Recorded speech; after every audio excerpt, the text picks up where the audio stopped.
Bonjour à tous, bienvenue dans ce nouvel épisode sur la culture et l'utilisation du miscanthus. Nous allons attendre quelques minutes puisque seulement un tiers des inscrits sont présents, donc on va patienter un petit peu.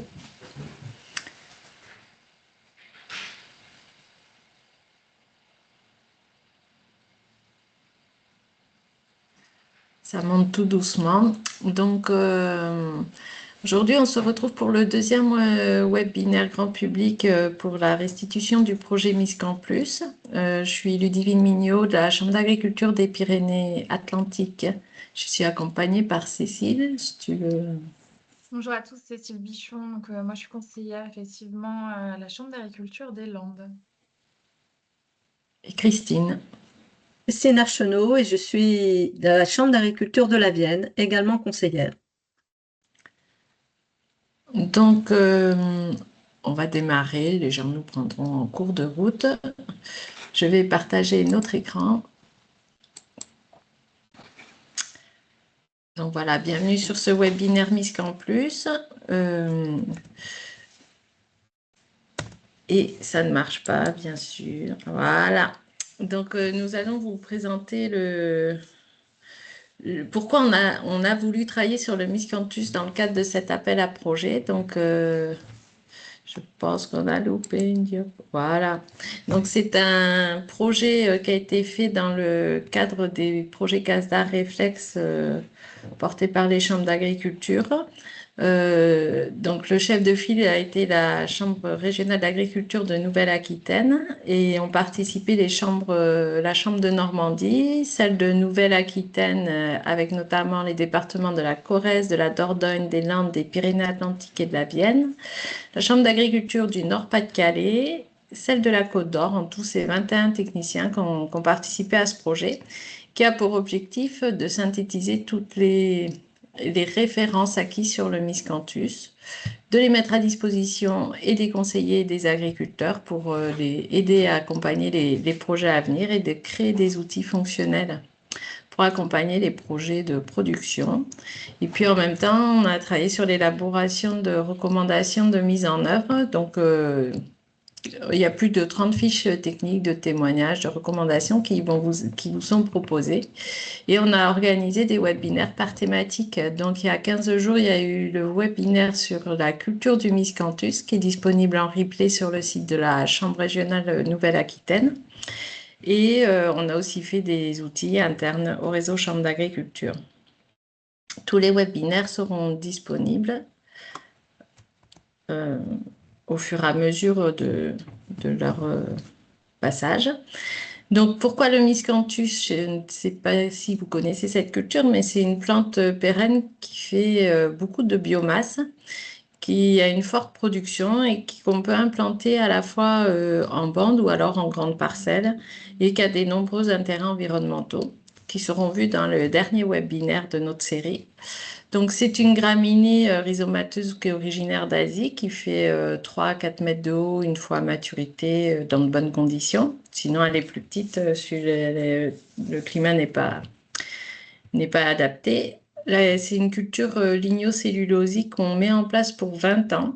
Donc, on plante un rhizome qui est stérile, qui est non traçant et non invasif, et les graines sont stériles également, avec la variété Miscanthus giganteus. Voilà, il n'y a vraiment pas de débordement des parcelles. Même si elle ressemble un petit peu de loin à du bambou, elle n'a pas du tout le même effet. Donc, elle s'implante au printemps. On la récolte en ce moment, en fin d'hiver, là, avant que de nouvelles pousses redémarrent au niveau du rhizome au pied. Et elle a de multiples débouchés. Donc, dans ce casar, on s'est attardé aux principaux débouchés qui, comme vous pouvez le voir sur le diagramme de droite, sont essentiellement la litière animale, le paillage horticole et la combustion dans des chaufferies généralement collectives sur des réseaux de chaleur. Et donc, voilà, c'est quand même 50% qui est utilisé en litière et cet usage tend à se développer parce que il est quand même hyper intéressant et en général, quand les gens le testent, ils l'adoptent. Voilà. Alors, en termes de production, c'est une culture qui demande 700 à 800 mm d'eau, donc il faut quand même un peu d'eau. Et vous voyez au niveau des points rouges sur la carte de France, là où elle est le plus développée, elle s'est essentiellement développée dans le nord au début, il y a une vingtaine d'années, et petit à petit, elle vient dans le sud-ouest de la France. Et comme il faut de l'eau, forcément, dans le sud-est, elle n'est pas adaptée. Donc, il y a seulement, quand même, malgré son développement, on est à peu près à 13 000 hectares en 2005 de surface plantée. Et je vais passer la parole à Cécile, si je ne me trompe pas. Alors, non. Et non, c'est Christine. Et voilà, Merci, excusez-moi. merci Ludivine. Donc, suite aux différents témoignages et d'enquêtes chez des éleveurs, nous avons pu constater différentes méthodes d'utilisation de la litière dans les élevages ovins, bovins, caprins, avicoles. Donc, on a parcouru tous ces élevages. Et la conduite de litière est différente, les pratiques de litière sont différentes selon le système d'élevage, le type d'animaux, la conduite et la période. Donc, la plupart du temps, on constate 3 pratiques essentiellement. La litière malaxée compostée, donc consiste à mettre une épaisseur de miscanthus de 5 à 30 cm, puis ensuite mélanger quotidiennement, voire régulièrement, 2 à 3 fois par semaine, avec un outil à dents ou un scarificateur ou grattage. Donc, le mélange dépend vraiment de la conduite et du mode de production. Ensuite, nous avons la litière accumulée. Donc, c'est une conduite de litière classique. Elle consiste à mettre une épaisseur de litière de 7 à 15 cm et on rajoute de la paille régulièrement. Je dirais que c'est comme un peu comme la paille. Et on ne passe pas d'outils puisque c'est au fur et à mesure, on rajoute du miscanthus. Et puis, il y a une troisième pratique qu'on a pu rencontrer, c'est qu'on met un fond de miscanthus et on complète par de la paille. Donc en fait, le miscanthus, c'est un pouvoir très absorbant. Donc, ça permet aussi à la paille d'être un peu plus efficace. Voilà, et ça va concerner plutôt tout type d'élevage. Les clés de réussite de ces pratiques, il faut qu'un miscanthus soit sec. L'idéal, c'est inférieur à 15% d'humidité. Des brins plutôt courts, 10 à 40 cm. Pour certains élevages comme caprins, ovins, on a pu constater que 40 cm, c'était l'idéal. Parce que c'est des petits gabarits, donc parfois de la poussière qui peuvent gêner les animaux. Il faut un bâtiment bien aéré, car ça produit de la poussière, comme je vous l'ai dit tout à l'heure. Il faut éviter la montée en température de la litière de miscanthus. Donc, il faut relever les températures régulièrement pour éviter ainsi le développement des pathogènes. Donc, l'idéal, c'est en dessous de 37 degrés. Il ne faut pas que ça dépasse 37 degrés. Voilà. On peut passer à la suivante, Ludivine. Ouais, j'ai appuyé, mais Ça ne marche pas. voilà, Donc, en il fait fait, des siennes. on n'a pas... Ah, voilà. Donc maintenant, retour d'expérience d'éleveurs sur différentes productions. Donc là, c'est les ruminants, là, je vais vous évoquer. Il n'y a pas de règles. On s'appuie sur des témoignages d'agriculteurs, je précise. Donc chaque pratique est unique et propre à l'exploitant. Donc en fait, beaucoup d'agriculteurs ont testé par eux-mêmes la façon dont ils abordent la litière sur leur exploitation. Alors, si on regarde les bénéfices, la litière est 2 fois plus absorbante que la paille. Elle est drainante, elle est saine, donc un fort pouvoir absorbant. Confort animal, l'animal est dans un bon confort. Il n'y a pas d'odeur d'ammoniac, donc ça c'est le côté très positif.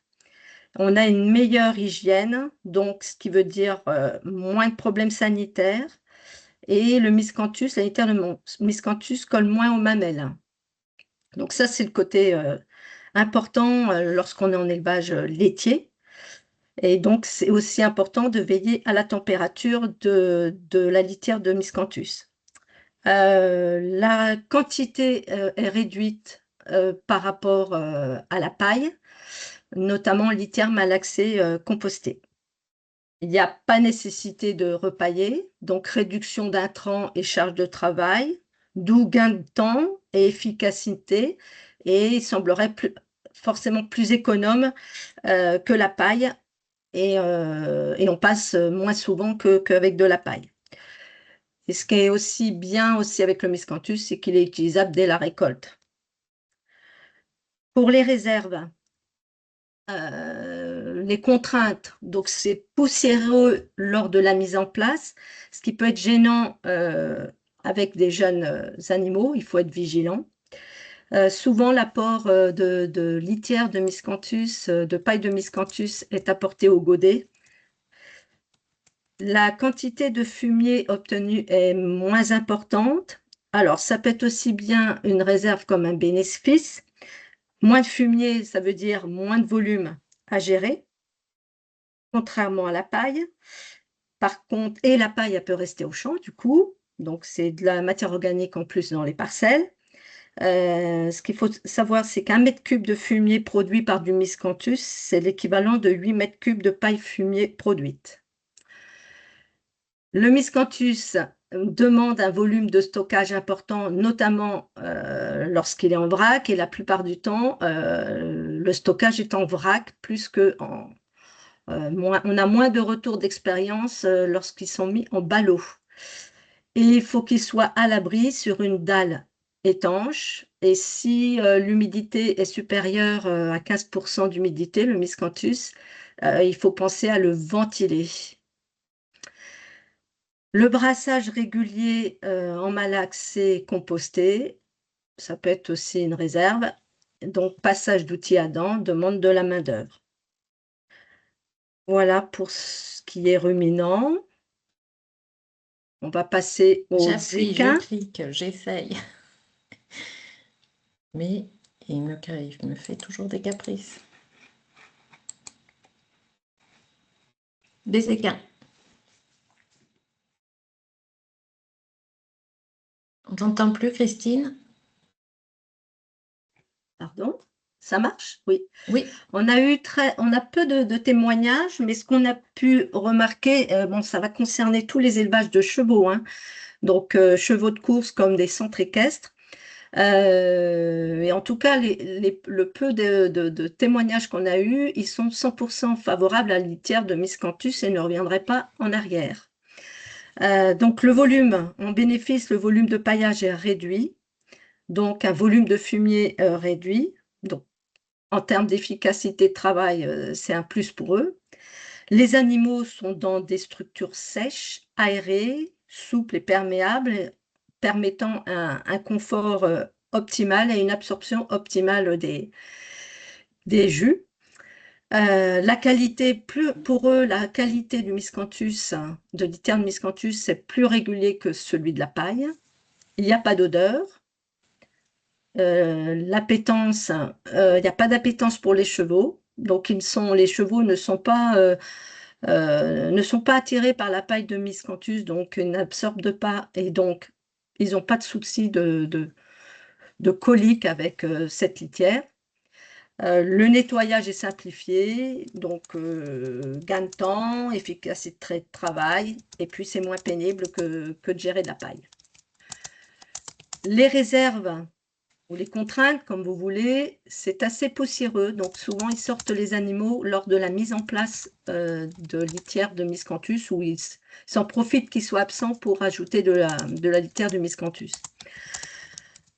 Par contre, il leur faut des installations pour stocker le vrac. Comme c'est assez volumineux, donc il leur faut de la place, ou il faut quelqu'un qui leur puisse leur livrer du miscanthus assez régulièrement. Donc, ça veut dire qu'ils sont très dépendants d'un fournisseur de proximité. Pour avoir enquêté un éleveur de chevaux, il l'achète 14 € le mètre cube. Avant, il l'achetait en vrac, le miscanthus, et ça lui revenait à 400 € la tonne.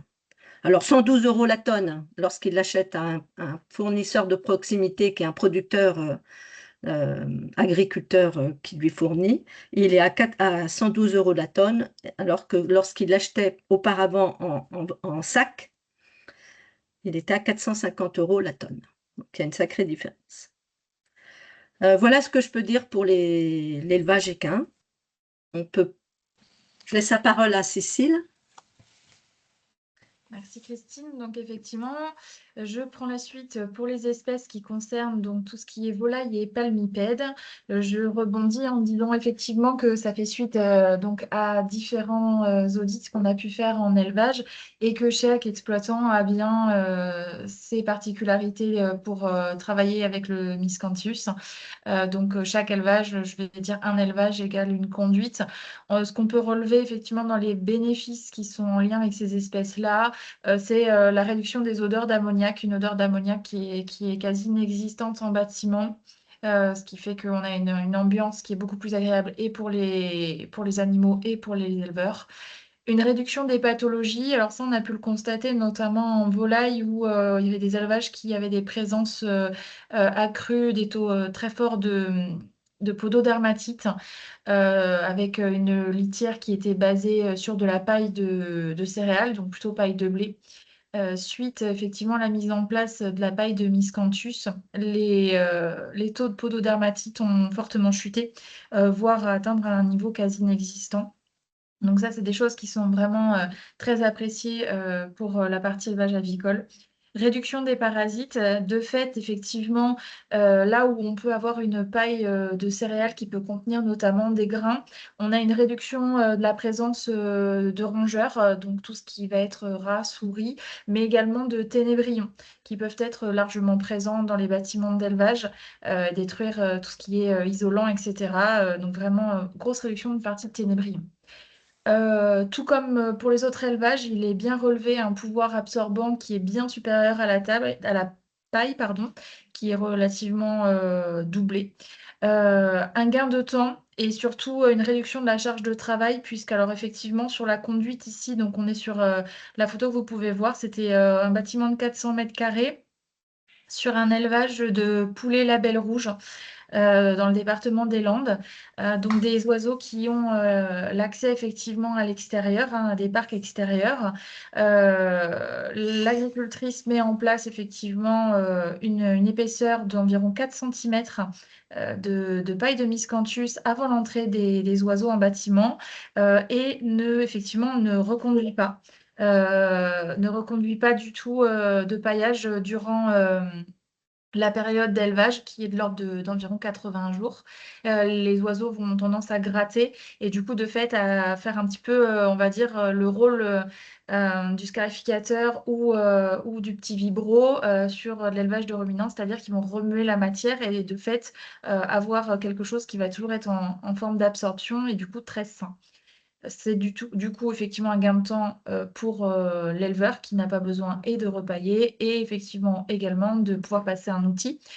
Sur d'autres types d'élevage comme notamment de la pintade chaponnée, ce qu'on peut avoir chez nous aussi, il a été relevé qu'effectivement, suivant les conduites, il était apporté plutôt 10 cm au début de matière, puisque là, c'est des lots qui durent quand même un petit peu plus longtemps et qui passent par chaponnage. Certains éleveurs ont repaillé après chaponnage pour des soucis sanitaires en termes de prévention, d'autres non. Donc là encore, on a une conduite qui est un peu différente. Dans tous les cas, il n'y a eu aucun problème sur la qualité sanitaire des animaux. Sur la partie palmipède, un autre cas, donc où là, effectivement, l'agriculteur opère dès le départ, avant d'entrer des animaux, une couche d'environ 10 cm de miscanthus et aura tendance à repailler une fois au bout de 3 semaines et une autre fois une semaine après.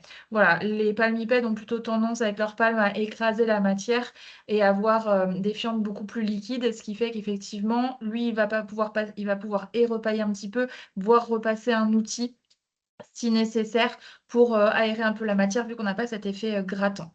Dans les réserves qu'ont montré nos interviews chez les différents éleveurs, on a effectivement une moindre quantité de fumier obtenue. Christine l'a soulevé, ça peut être quelque chose qui peut être vu comme une réserve ou comme un bénéfice suivant les exploitations. Ici, c'était marqué plutôt comme une réserve. Pourquoi? Parce qu'on était en présence d'agriculteurs qui étaient en polyculture élevage et qui, du coup, s'appuyaient énormément sur les fumiers, donc à base d'engrais organiques pour pouvoir effectivement apporter la fertilisation sur la partie culturelle. Donc, du coup, au bénéfice de la partie engrais minéral. Donc voilà. Ensuite, on a effectivement des poussières lors du paillage. Alors, c'est une poussière qui est effectivement présente, mais pour avoir assisté à ces paillages-là, retombe relativement vite à partir du moment où on a des conditions d'ambiance du bâtiment qui sont respectées et une bonne aération. C'est une poussière qui retombe assez facilement. Un stockage en vrac qui est relativement volumineux. Pourquoi? Parce qu'effectivement, donc comme l'a dit Christine aussi, le miscanthus est principalement stocké en vrac chez les exploitants en régime sous couvert pour assurer vraiment une qualité sanitaire du produit et qui sera après sous les animaux. C'est principalement stocké donc à plat sur des aires bétonnées sous des bâtiments. Et il faut savoir qu'une tonne de miscanthus correspond à un équivalent de 8 mètres cubes. Donc voilà, si vous vous rendez compte, on va dire que voilà, ça représente quand même quelque chose qui est relativement conséquent et qui demande de la place. Enfin, on peut effectivement aussi avoir la réserve de la dépendance d'un fournisseur pour les personnes qui ne sont pas productrices de cette matière-là. Bien que ce qu'on peut remarquer, c'est que les exploitants qui se tournent vers l'utilisation de miscanthus sont en phase de test sur quelques lots de palmipèdes et ou de volailles et ont tendance à passer le pas très rapidement au bout d'une année ou deux lorsque c'est permis de pouvoir l'implanter effectivement sur leur structure. Ils ont tendance à quantifier un peu les besoins nécessaires et à planter 1-2 hectares par-ci par-là pour se constituer leur propre stock et ne plus être dépendant effectivement d'un autre fournisseur, du marché, comme ça pourrait être le cas pour la paille, et ce qui les a aussi invités à se tourner vers cette culture du miscanthus. Voilà. Donc, nous avons aussi regardé ce qui concerne les valeurs fertilisantes des miscanthus, essayer de commencer à synthétiser la donnée sur le sujet.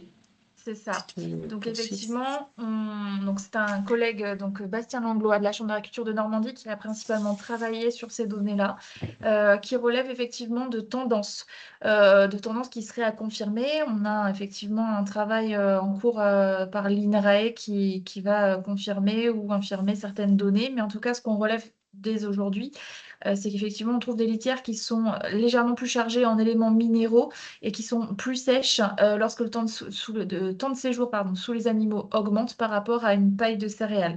Donc pour l'azote, on relève entre 2 et 8 unités supplémentaires pour un fumier de miscanthus qui serait stocké entre 5 et 9 mois sous les animaux suivant les élevages.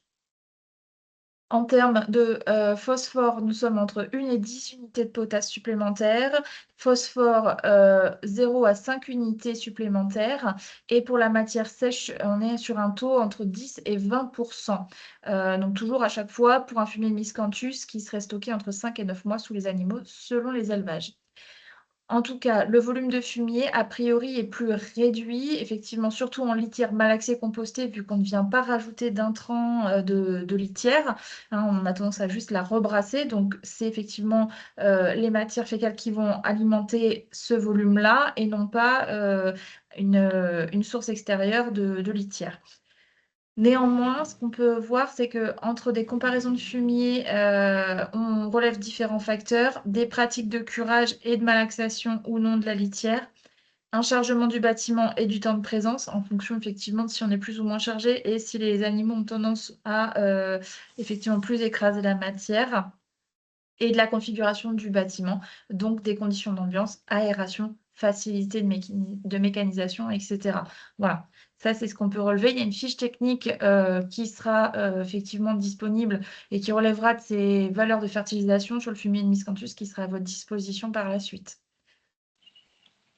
Et donc, toutes les données qu'on a pu compiler au sein de ce projet au niveau de ces valeurs fertilisantes, on les lègue au projet Mise au vert qui est porté par Novabiom et l'INRA et qui va du coup essayer de compiler bien plus d'éléments pour pouvoir avoir des des retours par rapport à ces fumiers de miscanthus un peu plus pertinents, puisque nous, Oui, là, on était sur une 15-20 analyses, je pense qu'on avait réussi correcté, oui. à compiler, et vu toutes les conduites de litière qu'il peut y avoir et tous les types d'élevage, voilà, enfin, Peut-être que tu peux voilà, les passer données, vas-y, à Cécile, celle ouais. d'après, Ludivine. Ah, pardon. Ah, pardon. Qui reprend un petit peu effectivement au global que les fumiers donc sont ce qu'on peut retenir qui sont assez comparables à ceux des pailles de céréales sur la partie de la composition et qui vont avoir une dégradation relativement similaire dans le sol en termes de restitution de matière organique et d'éléments minéraux. Je reprends ce que disait effectivement Ludivine. Donc, pour une meilleure connaissance du sujet, il y a des travaux qui sont donc menés là, en 2026 et dont je parle également par l'INRAE sur la dégradation de ces fumiers de miscanthus dans le sol. Et ce qu'on peut encourager pour nos éleveurs, c'est dans tous les cas de réaliser des analyses sur leur propre élevage, donc des analyses d'effluents pour avoir vraiment ces références en prenant toujours les mêmes règles de prélèvement. C'est-à-dire que si on prélève toujours à peu près à la même période, dans les mêmes conditions et de la même façon, que ce soit en bâtiment, sous les animaux, ou à la sortie, ou dans le tas composté à l'extérieur pour avoir une homogénéité de vos échantillons et de pouvoir comparer ça à des pratiques d'utilisation de paille de céréales. Voilà, je lui dis, je ne sais pas si tu voulais rajouter quelque chose. Non, non, non, très bien. Après, peut-être ce qu'on peut vous signaler, c'est sur le volet économique, la production de miscanthus a un coût vraiment beaucoup plus intéressant que l'achat de miscanthus, puisqu'il coûte, enfin, on l'achète 2 fois plus cher que ce qu'il coûte à produire, donc il faut vraiment pousser. Quand ils ont la surface suffisante par rapport aux surfaces alimentaires, il faut vraiment les producteurs ont un intérêt à se le faire eux-mêmes et à se l'autoproduire au niveau économique. Toujours bien penser quand même que de par effectivement son, son, son volume, hein, il faut avoir aussi des bâtiments pour le stocker ou au moins une solution qui permette de pouvoir le mettre à plat, à couvert quand il y a l'utilisation sur de la litière d'élevage. Et ça a relativisé aussi par rapport au fait qu'il en faut 2 fois moins que la paille. Donc, mais voilà, si les gens rentrent de la paille plus de 2 fois dans l'année, voilà, là, il faut faire vraiment attention. Mais sinon, bon, bah, ça se calcule et c'est pour ça que les conseillers sont là pour accompagner les projets de mise en culture et d'utilisation. Euh, Est-ce que vous avez des questions? Ah, peut-être dans le QR. Oui, je précise, c'est bien des millimètres et non des centimètres, hein. Ah oui, dans la conversation. Appelons-nous des ordres de grandeur de surface de production de miscanthus pour un élevage de 150 têtes ou 400 volailles ou euh, Alors, en fait, là, ça dépendra effectivement, c'est toujours à relativiser ce que je disais tout à l'heure, c'est que c'est à relativiser aussi suivant les besoins de l'élevage et de la conduite, tout simplement. Par exemple, sur un élevage de volailles, là, en 400 mètres carrés, les bâtiments dont je vous ai parlé, de poulets label, il faut compenser avec 16 mètres cubes pour avoir une épaisseur de 4 cm, voilà, sur le bâtiment de 400 mètres carrés. Donc après, tout dépend le nombre, par exemple, de l'eau que l'agricultrice va faire, en tout cas pour la partie volaille. Et là encore, on est sur une conduite où on part de 4 cm. Il y a d'autres élevages qui vont partir sur du 10 cm. Donc en fait, il faut penser à le proratiser en fonction des besoins de chaque élevage. Ça se calcule vraiment en fonction de ses propres besoins. Ouais. À repréciser lorsqu'on est en poulet de chair ou en volaille de chair, là, il est nécessaire de brasser la paille, contrairement à du poulet label où il sort dehors. Les poulets de chair sont dans l'incapacité, entre guillemets, de gratter eux-mêmes. Donc, il faut avoir un sclarificateur pour passer dans les bâtiments et remuer la paille, la litière de miscanthus. peut-être ce qu'on peut dire, c'est un herbivore par rapport à la quantité du miscanthus, ça produit, on va dire, en sol peu poussant, 10 tonnes par hectare en sol très peu, enfin assez peu poussant. En conditions normales, il va être plutôt à 15 tonnes par hectare et en très bonnes conditions, il va être dans les 18 tonnes hectare. Donc voilà, ramener les hectares, ça dépend beaucoup aussi du potentiel du sol sur lequel vous allez le mettre. Et par contre, par rapport à de la paille achetée ou à de la paille produite, il faut partir sur une base d'en faire 2 fois moins. Et voilà, en tenant compte de votre potentiel de sol. Je ne sais pas si ça vous- enfin, si ça vous aide, mais vous pouvez revenir vers nous, on pourra aussi en discuter. Lorsqu'on obtient une quantité de fumier moindre, on est d'accord que la quantité d'éjection des animaux reste la même. Oui, et c'est pour ça qu'on voit sur les résultats d'analyse des concentrations plus importantes. Et il n'y a pas énormément de pertes d'éléments, en fait, le fait de passer en litière miscanthus. Bien que ce soit encore à confirmer avec des nouvelles analyses de fumier qui seront faites. Et la préco 37 degrés est la même que pour la paille de blé. En fait, c'est une température qui est favorable au développement des pathogènes. Donc oui, c'est la même. Mais sachant que dans le miscanthus, en fait, il y a de la silice qui est abrasive et c'est pour ça aussi que les pathogènes ont plus de mal à s'y développer. Enfin, très certainement, ça reste à confirmer, mais du coup, c'est dans tous les élevages, que ce soit herbivores ou avicoles, les producteurs trouvent qu'une meilleure santé, enfin, il y a moins de problèmes sanitaires dans les élevages. C'est un Même en retour qu'on ruminant. a. Même en ruminant, c'est un peu le seuil de déclenchement pour la sortie des animaux et curer le bâtiment. C'est ce qui est quand même préconisé, hein, à partir, en règle générale, c'est ça. Bien que là, il y a eu un relevé qui a été fait sur du bovin, donc c'était sur des génisses d'engraissement, et qui montrait que même en conditions estivales et en cas de forte température dans les Landes, ce seuil-là n'avait pas été dépassé donc sur la température de surface de la litière, que ce soit d'ailleurs en paille de blé ou en paille de miscanthus. Par contre, ce qui est à prendre en considération, c'est qu'effectivement, on a un suivi de la courbe de température qui correspond également à la courbe des températures de l'air ambiant, hein. Évidemment, si la température monte, effectivement, ben, la température au sol va elle aussi monter. Mais en tout cas, ce seuil des 37 degrés n'a jamais été atteint dans les essais qu'on avait faits, hein. Je vois, y a-t-il des cas relevés de rougeur ou blessures sur les pies des bovins? Alors là, en l'occurrence, moi, j'ai pas les références sur bovin lait. Je sais pas Moi, si... j'ai pas eu de témoignage ouais, comme ça. pas J'en ai dans jamais ce vu. sens, non. Non, non. Non. Et les animaux ont tendance, surtout au démarrage de la litière, à être plus propres que sur paille. Il faut voir que la reprise aussi dans les bâtiments est facilitée puisqu'on a un brin très court et du coup ça fait pas des plaques qui se démontent où il y a la moitié qui tombe comme on peut avoir sur du brin long avec de la paille.